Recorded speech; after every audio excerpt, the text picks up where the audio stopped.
अब हम डिस्कस करने जा रहे हैं वो कंजंक्शंस जो आपके सिलेबस में हैं, अनटिल, अनलेस। अगर हम अनटिल और अनलेस को एक साथ समझने का प्रयास करेंगे you will be able to see the difference vividly, clearly. Until is used in case of time because until denotes time. Time means up to the time. कितने समय तक की बात कर रहे हैं, वहां हम until का यूज करेंगे। until को हम कंजंक्शन के रूप में भी यूज कर सकते हैं और prepositions के रूप में भी यूज कर सकते हैं। Until is a conjunction as well as a preposition. वो हमें पहचान करनी होगी क्योंकि कंजंक्शन हमेशा, जैसा कि हमने डिस्कस किया, ज्वाइन करने का काम करता है। कंजंक्शन एक ज्वाइनिंग वर्ड है।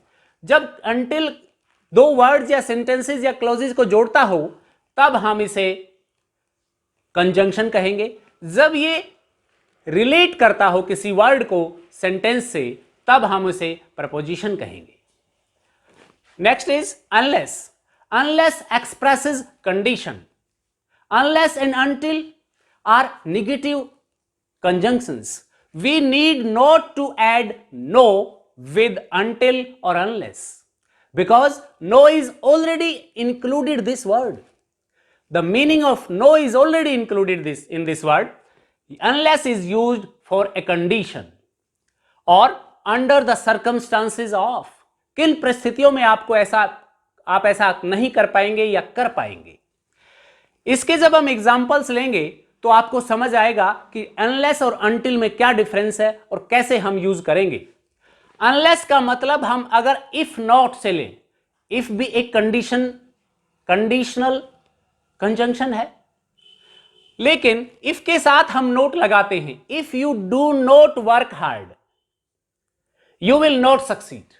हम ऐसा कह सकते हैं, if you do not work hard you will not succeed. ये फर्स्ट कंडीशनल सेंटेंस भी है, लेकिन अगर हम इफ नॉट को यहां अनलेस से रिप्लेस कर दें, meaning will be the same. Unless you work hard, लेकिन आपको ध्यान ये रखना है कि अनलेस के साथ अनलेस वाले क्लॉज में, सबऑर्डिनेट क्लॉज में हम नोट नहीं लगाएंगे क्योंकि नोट अनलेस में ऑलरेडी इंक्लूडेड है। नोट का मीनिंग इसके अंदर शामिल है। For example, unless you work hard और unless you work you will not succeed. यहां नोट आ सकता है। ये क्यों? क्योंकि ये वाला मेन क्लॉज है, प्रिंसिपल क्लॉज है, लेकिन इस क्लॉज में नोट का यूज नहीं करेंगे यदि हम अनलेस का यूज कर चुके हैं तो। अनलेस यू वर्क हार्ड और unless you work you will not succeed. आप किस कंडीशन में सक्सीड होंगे? काम करने की कंडीशन है, शर्त लगी हुई है। जब शर्त दी हो तो हम उस शर्त के लिए और उसके लिए एक रिजल्ट दिया हुआ हो, यह रिजल्ट तब मिलेगा आपको जब आप ऐसा करेंगे। यदि आप ऐसा नहीं करेंगे तो ऐसा भी नहीं होगा। यह कंडीशन है। Second is unless you deposit the fee you will not get the SLC. आजकल बहुत से बच्चे इस कोविड-19 के दौरान प्राइवेट स्कूल से एसएलसी ले रहे हैं एंड प्राइवेट स्कूल्स क्या कह रहे हैं उनको? Unless you deposit the fee you will not get the SLC. आपको एसएलसी किस शर्त पर मिलेगी? फीस जमा करवाने की शर्त पर मिलेगी। कंडीशन है। I will deliver the goods. किसी ने किसी शॉपकीपर को ऑर्डर दिया किसी फर्म को और वो कहता है आप डिलीवरी कर दें। वो कहता है I will deliver the goods unless you pay. I will not deliver the goods. I will not deliver the goods unless you pay. जब तक आप पे नहीं करेंगे मैं सामान की डिलीवरी नहीं करूंगा, मैं सामान आपको नहीं भेजूंगा। किस शर्त पर भेजूंगा? जब आप पे कर देंगे इसकी जो प्राइस है उसको। आइए अब हम अनटिल की बात करें। अनटिल का यूज हम टाइम के लिए, अप टू द टाइम के लिए करते हैं। For example, nobody will leave the hall. Exam के दौरान सुपरवाइजर या इन्विजिलेटर कहता है स्टूडेंट्स को, nobody will leave the hall until the exam is over. जब तक एग्जाम खत्म नहीं हो जाए कोई भी इस हॉल को छोड़कर नहीं जाएगा। Wait here until I return. Wait here एक क्लॉज है, अनटिल आई रिटर्न दूसरा क्लॉज है। इन दोनों क्लॉजेस को जोड़ने के लिए हमने अनटिल का यूज किया क्योंकि यहां टाइम की बात हो रही है। आप कब तक वेट करेंगे? यहां वेट कीजिए जब तक मैं आ न जाऊं, यानी कि मेरे आने तक। Boats can't move until the wind blows. समुद्र में कुछ सेलर्स बोट्स को मूव करवा रहे हैं, सेल कर रहे हैं, और अचानक से तूफान आ जाता है, हैवी विंड्स आर ब्लोइंग। तो सेलर्स अपनी बोट्स को वहीं पर एंकर डाल देते हैं और वहीं पर फिर कहते हैं कि boats can't move until the wind blows. इस प्रकार से अगर टाइम की बात हो रही है, अप टू द टाइम की बात हो रही है, तो हम अनटिल का यूज करेंगे। कंडीशन की बात हो रही है तो हम अनलेस का यूज करेंगे। इस प्रकार से अनटिल और अनलेस आप डिफरेंट सेंटेंसेस में यूज कर सकते हैं, depending upon the situation of the sentences. Not only but also. This is a correlative conjunction and it is used in pair. This is also known as compound conjunction. इसका use हम क्यों करते हैं?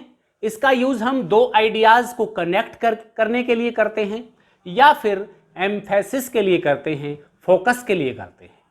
आइए कुछ एग्जाम्पल से हम इसके यूज को समझने का प्रयास करें। He visited not only Chandigarh but also Shimla. यहां आप देखिए, चंडीगढ़ यहां क्या है? नाउन। शिमला यहां पर क्या है? नाउन। जिसको भी आपको एम्फेसाइज करना है, जिस भी वर्ड को, जिस भी पार्ट ऑफ स्पीच को किसी सेंटेंस में एम्फेसाइज आप करना चाहते हैं, जस्ट उससे पहले आपको नॉट ओनली बट ऑल्सो लिखना है। जैसे यहां हम चंडीगढ़ और शिमला को एम्फेसाइज करना चाहते थे, तो हमने नॉट ओनली को चंडीगढ़ से पहले और बट ऑल्सो को शिमला से पहले लिखा है। फिर से पढ़िए, he visited not only Chandigarh but also Shimla. उसने कहां की यात्रा की? उसने केवल चंडीगढ़ की ही यात्रा नहीं की, बल्कि शिमला की भी यात्रा की। यहां पर इसको जब हम ज्वाइन करते हैं तो उसके बाद, नॉट ओनली के बाद और बट ऑल्सो के बाद हम सेम पार्ट ऑफ स्पीच का यूज करेंगे। Second sentence, not only did she pass. यहां पर नॉट ओनली के बाद हमने डिड वर्ब का यूज किया है। Not only did she pass but also she got और गॉट ऑल इंडिया रैंक 1। वह केवल पास ही नहीं हुई, बल्कि उसने पूरे भारतवर्ष में पहला रैंक प्राप्त किया है। Not only did she pass but also she got all India rank 1. She passed but also she got all India rank 1. इस प्रकार से हम नॉट ओनली के बाद सेम पार्ट ऑफ स्पीच का यूज करते हैं। यहां भी वर्ब है, यहां भी वर्ब है। इसीलिए तो कहते हैं कंजंक्शन बहुत ही ईमानदार पार्ट ऑफ स्पीच है, अपने साथ सेम पार्ट ऑफ स्पीच को लेकर चलते हैं। अगला, she is good not only as a teacher. यहां पर हमने एक फ्रेज लिया है, as a teacher. She is good not only as a teacher but also as a human being. वह एक अच्छी टीचर ही नहीं है, बल्कि एक अच्छी मानव भी है, अर्थात इमोशनल है, सेंसिटिव है, केयरिंग है। She is good not only as a teacher but also as a human being. यहां भी हमने ए टीचर और उसके ह्यूमन बीइंग होने को एम्फेसाइज करना था, इसलिए नॉट ओनली को और बट ऑल्सो को इन दोनों से पहले रखा है। Second sentence, next sentence, her opinion is not only logical. उसका जो ओपिनियन है वो केवल लॉजिकल ही नहीं है, तो बट ऑल्सो के बाद भी हम बट रेलिवेंट ऑल्सो, या हम ये भी कह सकते हैं बट ऑल्सो रेलिवेंट। केवल लॉजिकल ही नहीं है, रेलिवेंट भी है, सही भी है, संदर्भित भी है। इसके बाद he is not only handsome. ये क्या है? एडजेक्टिव। वो केवल हैंडसम ही नहीं है, तो बट ऑल्सो के बाद ही हम क्या लिखेंगे? एक एडजेक्टिव ही लिखेंगे। He is not only handsome but also intelligent, again an adjective. आपने देखा, नॉट ओनली बट ऑल्सो को पेयर में यूज करते हैं। नॉट ओनली बट ऑल्सो को सेंटेंस में जिस भी पार्ट ऑफ स्पीच को, जिस भी वर्ड को एम्फेसाइज करना चाहते हैं, उससे पहले लिखा जाता है। या यूं कहिए, नॉट ओनली के बाद जो पार्ट ऑफ स्पीच आता है, बट ऑल्सो के बाद भी वही पार्ट ऑफ स्पीच का यूज हम करेंगे। इस प्रकार से एम्फेसिस और कनेक्शन के लिए हम नॉट ओनली बट ऑल्सो का यूज करते हैं। Next conjunction is that. We use that in two situations. One is it is used for a purpose. Secondly, it is used for a statement or to add more information. In case of purpose, for example, we eat that we may live. There are two clauses in this sentence. We eat and we may live. Why do we eat? इसका purpose बताने के लिए we eat that we may live, ये purpose है, इसके लिए हम that का यूज करते हैं. Second, I am so tired that I can't get up. यहां पर हम consequence और इफेक्ट या रिजल्ट के लिए भी that का यूज करते हैं. For example, I am so tired, मैं इतना थका हुआ हूं. यहां that को हमने so के साथ यूज किया है, so that. I am so tired that I can't get up, कि मैं खड़ा भी नहीं हो सकता. Next is, it is used for statement or to add more information in a sentence. For example, it is used in indirect speech, not in direct speech. He was so depressed that he couldn't sleep. He was so depressed that he couldn't sleep. ये यहां पर इसका result है, effect है कि इतना depressed था कि सो भी नहीं सका. और अब हम बात करते हैं इनडायरेक्ट और रिपोर्टेड स्पीच की, जहां इनडायरेक्ट स्पीच में हम दैट का यूज करते हैं और दोनों क्लॉजेस को ये दैट ज्वाइन करता है. For example, the teacher told that. क्या बताया टीचर ने? The teacher told that honesty is the best policy. Universal truth है. The teacher said honesty is the best policy. We can change it into indirect speech by saying the teacher told that honesty is the best policy. Next is, he said that he was ill. Direct speech में ये क्या था? He said I am ill. Indirect में change करेंगे तो हम कहेंगे he said that he was ill. Now we come to while and when. These two conjunctions are used in case of time. The basic difference between while and when is while is used for a period of time and when is used for a point of time.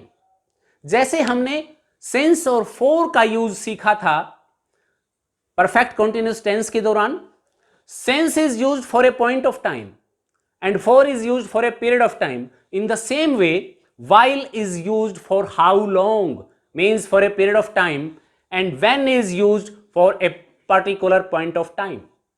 अगर कोई action, एक action और दूसरा action उस particular point of time के समय हो रहा है, या दो एक्शन में से एक एक्शन किसी दूसरे एक्शन के पीरियड ऑफ टाइम के दौरान हो रहा है, तो हम while और when का यूज करेंगे. while का यूज हम टाइम के अलावा कंट्रास्ट के लिए भी करते हैं. आइए कुछ एग्जाम्पल से देखें. While we are getting ready, you can pack your bag. You can pack your luggage.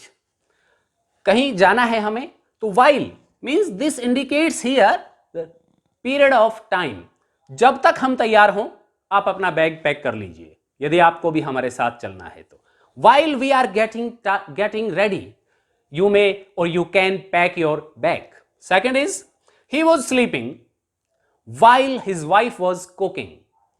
Here there is a contrast between two actions. He was sleeping, one clause, his wife was cooking. While, we use while here to join these two clauses, two sentences. Rice needs plenty of water while cotton needs black soil to grow.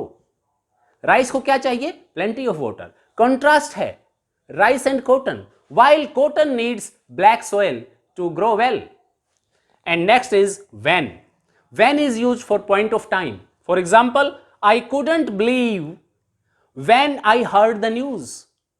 मान लीजिए मैंने कोई ऐसी खबर सुनी, कोई ऐसी news सुनी. I couldn't believe my ears when I heard the news. Point of time. जैसे ही मैंने न्यूज सुना, जिस point of time पर, I couldn't believe my ears. Next is, Ria was reading when lights went out. When lights went out. जब बिजली गई तब रिया क्या कर रही थी? At that point of time, she was reading. Now, since, because, and as. These three conjunctions are in your syllabus. Where do we use since, because, and as? These are also known as conjunction of region or conjunction of time. Since is used in case of time as well as region. When the region is not very much strong, when the region is weak, we usually use since as a conjunction in the beginning of a sentence in case of region and in the middle of the sentence in case of time. For example, many good things have happened since my son was born. There are two sentences. My son was born, many good things have happened. यहां पर time की बात हो रही है. जब से मेरे बेटे का जन्म हुआ है तब से बहुत सी अच्छी चीजें हुई हैं, हो चुकी हैं. Many good things have happened since my son was born. In case of region, since we just had lunch, क्योंकि हमने लंच लिया है, अभी अभी लिया है. We feel no hunger. हमें कोई भूख नहीं लगी हुई, या कह सकते हैं भूख महसूस नहीं हो रही है. या since we just had lunch, we don't feel hungry. ऐसा भी हम कह सकते हैं. Next is because. Because is used for a strong reason, and because it is used in the middle of the sentence in case of conjunction. For example, we have no fruits at home. आज घर पर fruits नहीं है. क्यों नहीं है? उसके reason पर अगर हम फोकस करें तो रीजन क्या है, कॉज क्या है? You ate all yesterday. आपने कल सारे खा लिए थे. यही रीजन है that we have no fruits at home today. Next is by the cause of. He is absent. वो क्यों एबसेंट है? उसका रीजन है. रीजन क्या है? स्ट्रॉन्ग रीजन है. He is ill because he is ill. He is absent because he is ill. उसके absent होने का रीजन है उसका बीमार होना. स्ट्रॉन्ग रीजन है इसलिए हम इसे because से ज्वाइन कर देंगे. Next is as. As is used in case of region. It is also used for time and it is also used for way of doing something. किसी काम के करने के ढंग को, उसके वे को भी हम as से एक्सप्रेस कर सकते हैं. For example, as you sow, so shall you reap. As you sow, so shall you reap. एक बहुत ही फेमस इडियम जो हम यूजुअली यूज करते हैं, जैसा बोओगे वैसा काटोगे. देखिए यहां हमने as को रीजन के रूप में इस सेंटेंस के बिगिनिंग में ही यूज किया है. Second, time. I was feeling proud of my daughter as she was collecting her prize. Two actions were going at the same time. What? She was collecting, my daughter was collecting her prize. As she was collecting, I was feeling very happy, proud of her.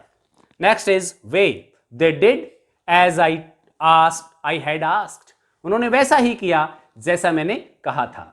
इस प्रकार से आपके syllabus में आने वाले ये conjunctions आप different तरीके से विभिन्न सेंटेंसेस में यूज कर सकते हैं.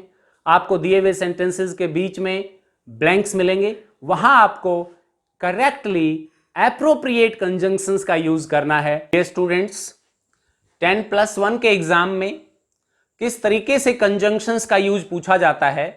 There are 3 types of sentences: simple sentence, compound sentence and complex sentences. You are given 2 simple sentences and asked to change these 2 simple sentences into compound or complex sentence using suitable conjunctions. How can we? It's very simple. Read these 2 simple sentences and find out the suitable conjunction to be used to make it, to change it into a compound or complex sentence. For example, work hard, you will fail. Means, if you don't work hard, you will definitely fail. Means, only one thing will happen. Either you have to work hard or you will fail. It means work hard or you will fail. In this way, we can change these two simple sentences into a single compound sentence using the conjunction or. Second is, he is culprit. I am sure. Means what is there? Explanation is there. I am sure. What about? I am sure about? I am sure that he is a culprit. I am sure that he is a culprit. Next is, I like the boys. The boys work hard. Here, we shall join these two simple sentences using a relative pronoun as well as a conjunction who. For example, here in this sentence, the object, the boys, is the subject of the next simple sentence. So, we need not to repeat this object or subject in the same or single sentence. So, delete this subject and use a relative pronoun for this noun, the boys. In case of persons, we shall use who. I like the boys. कौन से boys? I like the boys who work hard. Next is, he took his lunch. He went out. Two actions took place one after another immediately after the first action. He took his lunch and went out. In this way, we can change these two simple sentences into a compound sentence. And the last sentence in this exercise is, the teacher punished him. This is the first simple sentence. Next is, he was late. What is there? Reason is given there. Why did the teacher punish him? The teacher punished him. Reason is there.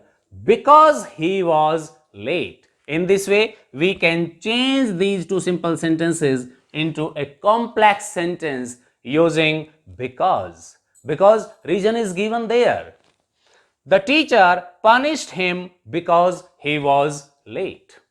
In this way, we can change two simple sentences into a single compound or complex sentence using different conjunctions.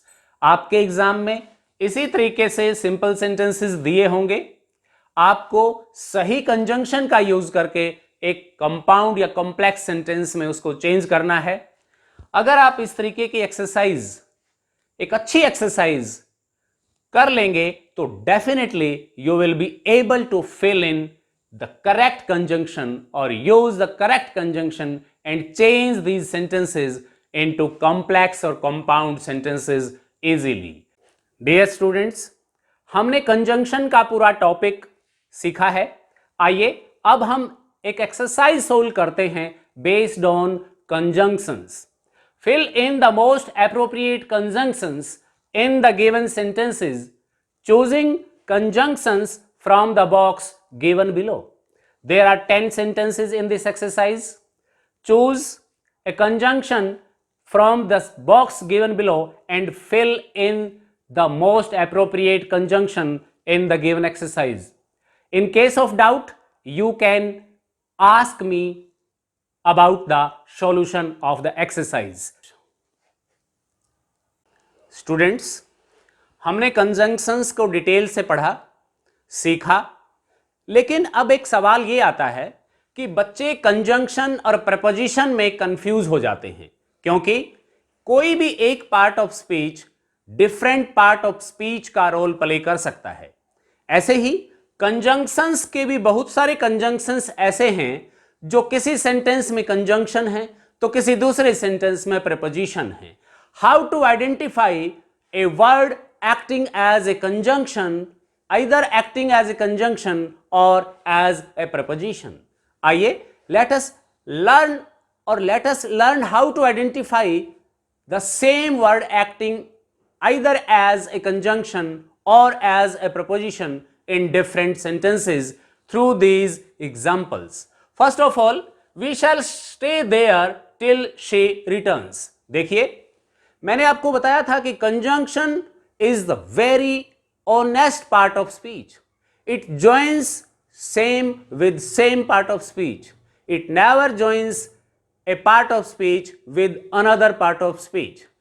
In this sentence, we shall stay there till she returns. It joins two clauses. We shall stay there is a clause.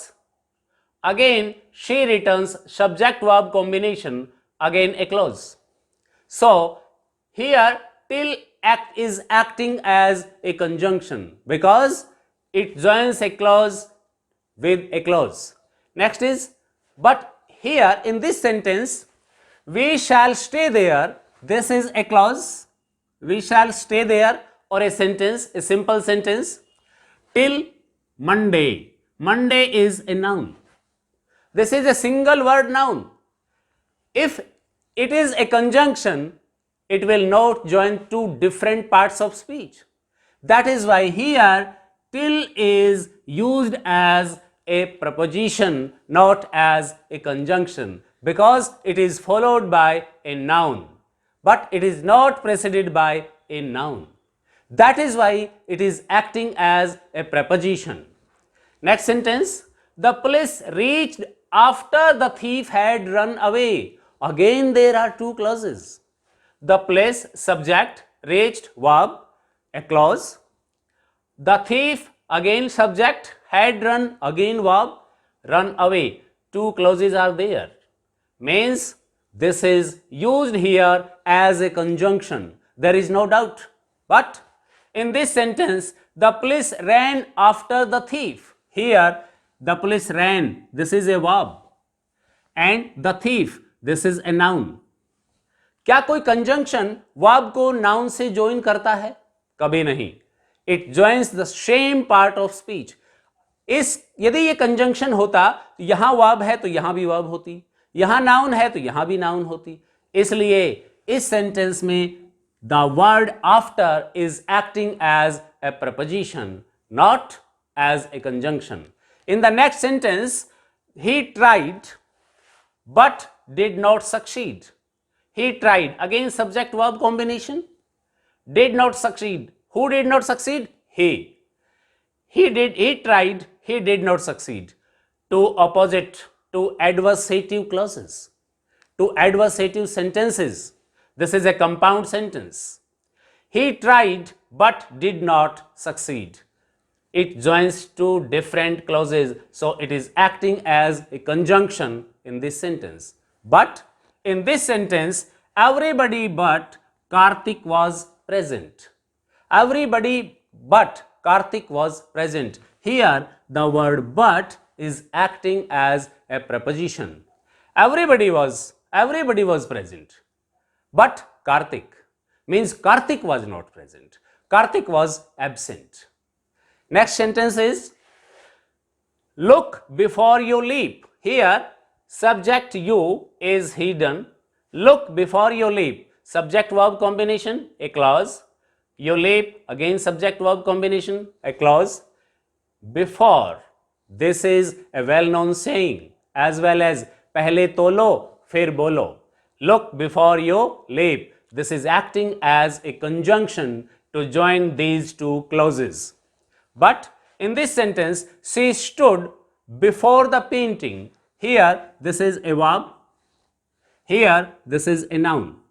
Because article the is used before painting, it means this is a noun here. क्या conjunction verb को noun से join करता है? नहीं ना. इसलिए this is not a conjunction here. It is used as a preposition. Next sentence is, she sings like I do. She sings, subject verb combination, a clause. I do, again a clause. The word like is used as a conjunction in this sentence because it joins two clauses. But here, she sings like me. This is a pronoun and sings is a verb. Sing, verb, pronoun. Here, like is used as a preposition. आशा करता हूं आपको अच्छे से समझ आ रहा होगा. एक ही बात आपको सीखनी है, कंजंक्शन एक बहुत ही ईमानदार पार्ट ऑफ स्पीच है जो सेम पार्ट्स ऑफ स्पीच को ज्वाइन करता है, ना कि डिफरेंट। आप यहां देख लीजिए, अगर इसके दोनों तरफ डिफरेंट पार्ट ऑफ स्पीच हैं तो ये कंजंक्शन ना होकर प्रेपोजिशन है। And the last sentence, I have not seen him since he was a child. Again two clauses are there, so since is acting as a conjunction of time. Here, I have not seen him since January. What is January? This is a noun. Since January. And it indicates a point of time. So here, since is used as a preposition instead of a conjunction. Because this is a clause. Or you can say him is a pronoun and this is a noun. Now, we have learned that a conjunction joins a word and another word. It joins two words to same part of speech. A conjunction joins a phrase with a phrase. It joins a clause with a clause. And a conjunction joins a sentence with a sentence or two sentences. Dear students, we have discussed conjunctions and their uses. Now, there is an exercise based on the usage of conjunctions. आपके examination point of view से 10+1 के syllabus में इस तरीके से दो simple sentences दिए होते हैं, उनको एक सुटेबल कंजंक्शन का यूज करते हुए एक सिंगल कंपाउंड और कॉम्प्लेक्स सेंटेंस में चेंज करना होता है। So first of all, read both of the sentences carefully and try to find the relation between them. Are they of equivalent ranks? Are both of the sentences simple sentences? Which conjunction would be used by you depending upon the meaning of context of both the sentences? Now, if they are of equal importance, use a coordinating conjunction. If they are a main or subordinate clauses and you have to change it into a complex sentence using subordinate conjunctions. In this way, you can use the conjunctions and change these two different sentences into a single compound or complex sentence. Now, this is the exercise for you. Go through this exercise, solve this exercise using suitable conjunctions, and in case of doubt, you can ask your teacher anytime. Take a screenshot of this exercise and solve this exercise in your notebook. This exercise is as your homework. Thank you very much.